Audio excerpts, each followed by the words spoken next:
Berkunjung ke Australia, pemirsa tidak akan lengkap tanpa melihat langsung dua hewan khas benua ini, yaitu koala dan kanguru. Kedua hewan asli Australia ini, beserta beragam spesies hewan lainnya, dapat pemirsa temui di Lone Pine Koala Sanctuary.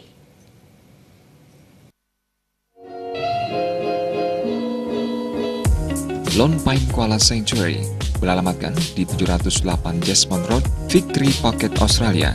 Kurang lebih setengah jam perjalanan darat dari Brisbane. Orang dewasa harus merogoh kantong sebesar $36 Australia untuk masuk ke objek wisata ini. Harga tiket masuk bagi anak-anak berusia 3 hingga 13 tahun adalah $22 Australia. Pengunjung yang berstatus pelajar di Australia dibuktikan dengan menunjukkan kartu pelajar Australia cukup membayar tiket masuk $24 Australia. Kaum usia lanjut juga membayar dengan harga yang sama. Salah satu daya tarik objek wisata ini adalah berfoto dengan koala.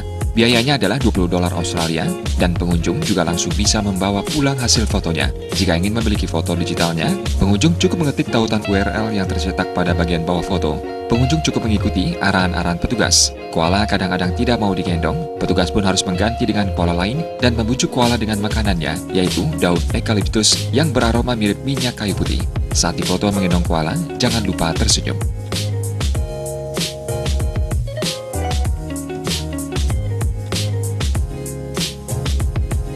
Usai berfoto bersama koala, pengunjung dapat mencoba sensasi memberi makan kanguru.